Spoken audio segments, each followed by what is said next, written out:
The last one I'm going to show you for centering objects and elements is something we call Calc, short for calculus or calculator. What we're going to do is I just deleted the 3 lines in our body and I deleted the entirety of the CSS we assigned for main. So back to square none if we're not here. So this is what it looks like right now. In our main, this is the one we're going to focus. We're going to use again this Calc for this.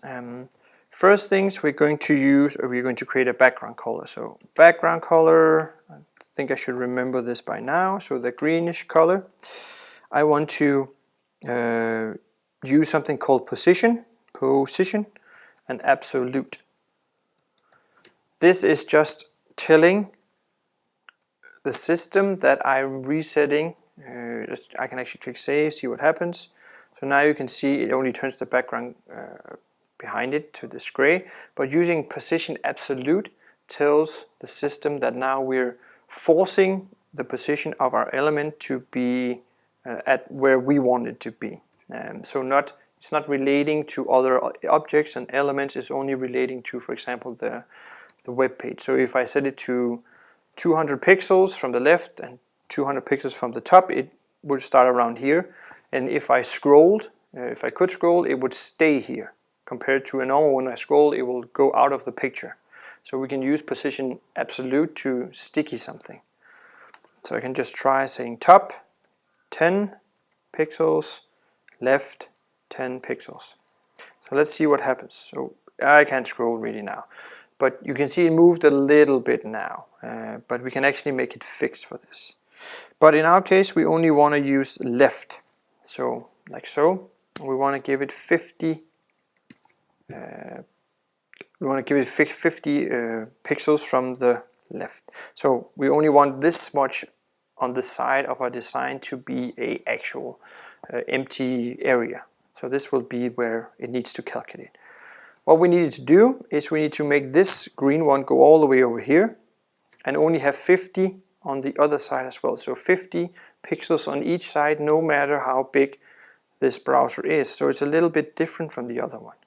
The other one would maybe be 960. Always this will change the size of the box we actually work with here. Next part is we want to use our width like we know. So before we did this, 960 pixels. I'm going to click update show. So this is 960. And then we want to, instead of having you see now we have a scroll bar. And instead of having it just centered the 960, so it's equal amount on each side, we want the width of our div to follow. So 50 over here and 50 over here, so it should be around here. We can use the calculus for this. And we need to do this to make sure that it fits on all screens. So we're going to do a calc and then do a parentheses. We're going to do 100%, I'm going to explain this in a while, minus 100 pixels, px, and end, and we're going to click save, and I'm going to show you what I mean. So now you can see it expanded over here.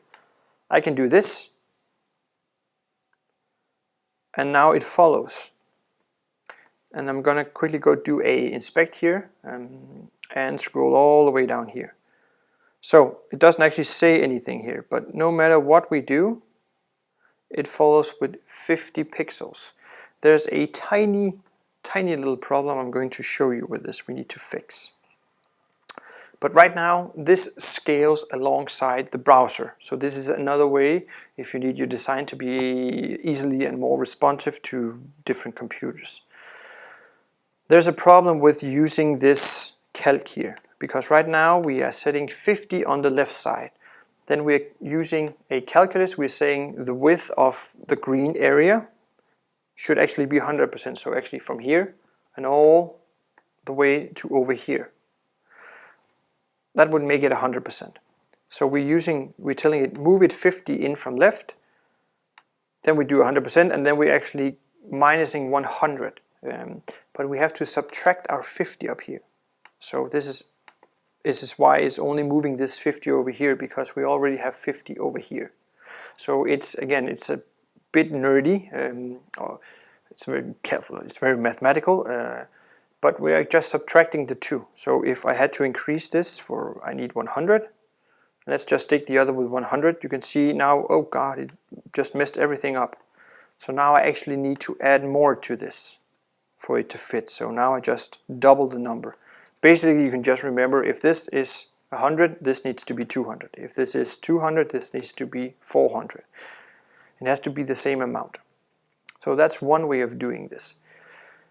If I have, for some reason, and usually I sometimes have, padding inside, like 100 pixels, click Save. Watch how this screws everything up now. So right now I have a padding and it makes it all blow up pretty much. So now I'd have to start subtracting.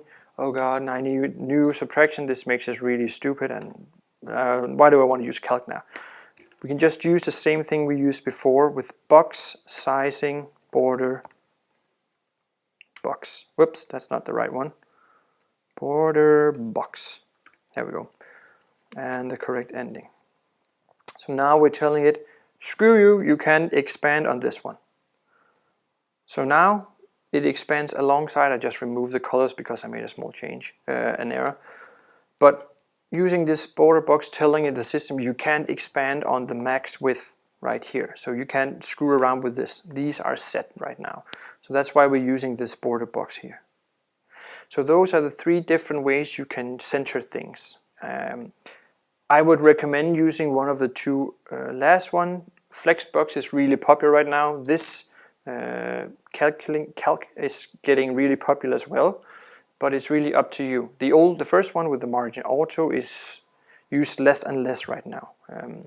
So try looking into the flex and this one we just showed you right now.